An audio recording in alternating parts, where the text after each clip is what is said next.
Howdy, this is Mackenzie Franklin from SideGame LLC here in Colorado Springs, Colorado. And today we're going to be talking about my top 10 extra board games. Now, what does this mean? This is a game that is so over the top, whether it be with its gameplay or production or just wow factor. It does something that sets it apart as being, oh my gosh, incredibly extra.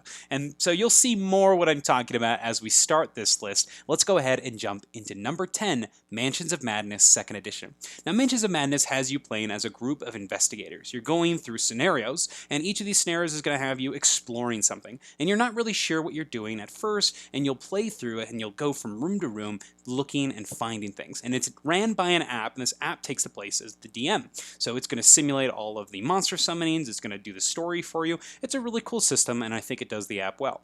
Now, my favorite part about this game has to be the madness cards and the damage cards. Whenever you take damage or you lose some insanity, you're going to draw a card from the top of the deck, either face down or face up, and if they're face up, they'll have some sort of ability that happens. It could be a minor shock or something that doesn't really do anything, or it could be your knee has spasmed, and so all of a sudden you've dropped one of your items, or something like that. It's really thematic, really fun, and I really like those. Now, the thing that makes this game extra is the app itself. I think the app does a great job in the theme music that it gives, the intro scenarios and the closing that it reads to you. I love the narration here, and I also like how it integrates your entire collection into the game itself. So before you start the game, you're going to plug in and play all of your different components and expansions you have for the game, and it's going to load them out into the scenarios. So the more stuff you have, the more variability you have from game to game.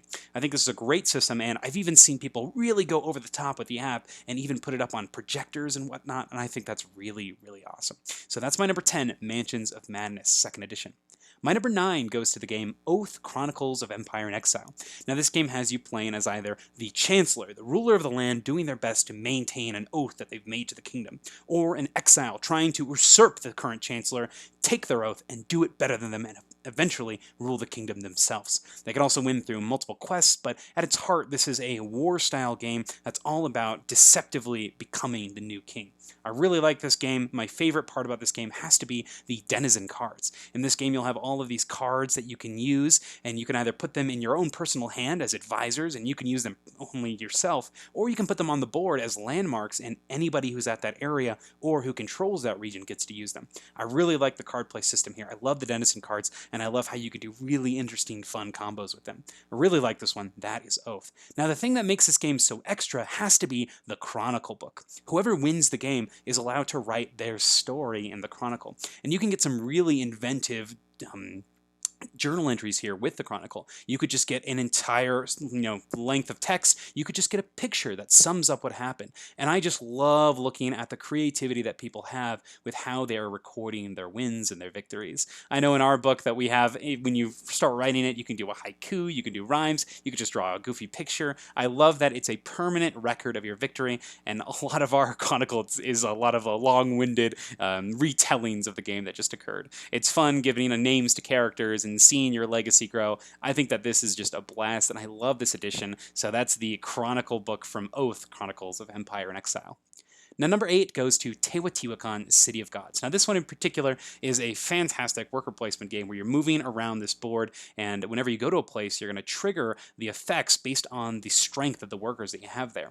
So I really like this system. I love the way that you're aging the dice, but my favorite part of this game has to be the ascension mechanic itself. When you get your die all the way up to the top to a 6, it ascends. It essentially dies. You're going to go up on this Avenue of the Dead track, get a bonus, but then that worker becomes really bad. It becomes a 1 again, resets, and you're going to have to do the whole thing all over again. It's a really cool tension because you want to have high-powered workers because they're going to give you really powerful actions, but you also want to get them up to that ascension point to get those bonuses. I really like that decision, that tension, and knowing when's the best time to do it. I really like this one. That's Teotihuacan. Now, what makes this game extra is while we were in Mexico, we picked up some really cool component upgrades for the copy in our library. Now, this one has Obsidian, which has been introduced in the newest expansion as a wild resource, and we have it on a bracelet so that it kind of reminds you that, hey, don't forget, your last player, it's your job to move the eclipse marker at the end of the round. And we also have this really cool first player token that you can use as well, which is this awesome mask as well that was crafted by the local people from the area that we visited. So I think this is really, really cool. I think it really speaks to the coolness of this game. it's just awesome. It really, increases that coolness factor. I think it's really, really cool. So that's number 8, Teotihuacan, City of Gods. Number 7 goes to the game Detective, a modern crime board game. Now, this game is a fantastic, crime-solving case game, but it's very different from the others, where this one has you not only interacting with a board, you'll be going from location to location, but it sets you in the life of a detective. I talked to a friend, and they said that they couldn't play this game because it reminded them of their job too much. This is kind of what they did in their day job, and it's kind of insane. You're having to manage your time, you're going from place to place, you're following leads, you're doing research on the database that they have, you actually using the laptop to access. And it's so interesting because it does such a good job at replicating this detective lifestyle. But it does it in a way that's easy to track, easy to jump into, but has a lot of cool things about it. So I'm not going to get into any spoilers here, but if you do want to be completely spoilerhead, look at the timestamps below and jump to the next entry, because I'm about to talk about one of the coolest things that really makes this game extra. Is if you get the copy from Portal Games, they have some options where you can get these tokens here and these pictures in order to create a mind map. So these maps here are going to allow you to make connections, draw lines, just like you see in those detective shows where people have, the yarn that's tracing from thing to thing, sticky notes everywhere. And we had that when we played this multiple times. And I think that's so fun that you can get out a cork board, and this is a campaign game, so you're going to go from 5 missions, and in each mission you're going to see how those lines and those dots connect, and it's so satisfying, so fun, so cool, and I think it's so extra. My favorite thing in this game has to be the lead card, though. When you go into the different decks, you're going to have things that you have to make choices, snappy, have to figure out which leads to follow. I really like the lead card mechanic. It's very straightforward, something you can easily track. I really enjoy this, so fantastic package altogether. And that's my number 7, Detective, a modern crime board game. Number 6 goes to the game Rhino Hero. So Rhino Hero is a very simple kids game where you are going to be stacking these cards, playing like a mix of Jenga and Uno. You'll be stacking these cards up, and each of them is going to have a symbol, and some of the symbols have you move this little rhino character onto the cards. And the cards are actually bendable, some of them, to make the walls as you scale up. You either want to run out of cards first or make somebody else knock down the tower. Now, the game itself is okay. We generally will play it as a cooperative game just to see how high you can go up, and it's a lot of fun that way. Great, good spectacle. Now, the reason our copy is extra in the library here is we have the giant version of this, and my gosh, it's insane. This is me on a stepladder trying to get to that top level, and I think that's hilariously wonderful. This really is an experience getting to play something like this. If you have any interest in this, we do have a video on the channel of this, and it's hilarious. So really fun. My favorite part of this game has to be just the fact that it is so tall, and I really like in the Giant Edition how it has this gigantic meeple for the Rhino Hero, and when you play with the giant version, he really is an anchor, so if you put him somewhere, it could be really helpful, but then if you have to move him later, it could be really hurtful. So it's kind of fun seeing how that plays out. So that's my number 6 Giant Rhino Hero. Number 5 goes to the game Anachrony. Now, Anachrony is this big, sprawling worker placement game where the world is ending. You've got a time-traveling message from the future, but with that comes the power of time travel. And so you're going to be using this power in order to prepare to evacuate and save your civilization from this impending doomsday. Now, what this turns into in gameplay-wise is you are going to have 2 separate areas of this board here. Now, this picture is from our SideGame Co. Instagram channel. If you have any interest in these cool board game pictures, go take a look here. But this one here in particular, you have this large main board that serves as the outside of the planet, and you're going to need to actually put your characters into exosuits so that way they can go out and survive and interact with the cursed planet. Now, instead of going to the main board, you can also go to your personal boards here. And when you do that, you can activate these tiny buildings that you've built as you play. So I really like this system here as you're able to move in and out of these different catastrophe areas. I love this one, but oh my gosh, look how sprawling this game is. Now, the reason our copy is so extra is, as you can see here, we have some of the painted miniatures. So we've actually painted our entire copy of Anachrony. So this is one of our most blinged out games ever, and I think that it's totally worth it. This is one of my favorites, and I think this game is just incredible. My favorite part about this game has to be how simple the system is. This is a big, heavy game with lots of stuff going on, but the system is so straightforward, so thematic, and so easy to learn and play that it's one that you can pick up like that, even with all of this complexity. I think that David Turchi did a wonderful job with this, and it's one that I just want to keep on going back to. Amazing game. But on top of that, another reason this game is so extra is because of this, the Infinity Box. Now, this thing came out in the most recent Kickstarter for the expansion, and it includes all sorts of these trays and things that you're going to be using to help organize your game. And you can see them on display here. They're these large trays. Now, at first, a box this big seems really intimidating. And yes, it is. Organizing this thing was a pain, but once it's done, it makes setting up this game and actually playing a breeze, and oh my gosh, it is so nice. It's huge, it's robust, it's gigantic, it takes way more space on a table than it really should, but you know, it makes use of every bit of that space, every bit of that real estate. Incredible design, incredible game, and that infinity box just so good. So that's number 5, Anachrony. Now, number 4 here, what could be more insane than this? This is going to be Cthulhu Death May Die. In Cthulhu Death May Die, you play as a group of investigators that are this time punching Cthulhu as opposed to just exploring a mansion. It's a scenario-based game where you are going to be choosing an Elder One, choosing a scenario, mashing those things up, and then using your investigators to do your best to stop this ritual in progress to hopefully take down this Elder One and save the day. So you got to make sure you disrupt the ritual so that the Elder One is not invincible anymore. Take him out, and then you win. That's the goal. I really like this game. My favorite part has to be the insanity mechanic. Anytime you tangle with an enemy and you get these tentacle rolls on your results, you get to increase your insanity. The more insanity you get, the closer you are to death. If you go all the way insane, you're out, you're dead. But the more insane you go, the more powerful you become. Not only do you trigger these insanity abilities that you can kind of weaponize, but you also get upgrades to your own personal board, which is so fun because you have this great character progression throughout the game, and every character is unique. So awesome. I love it.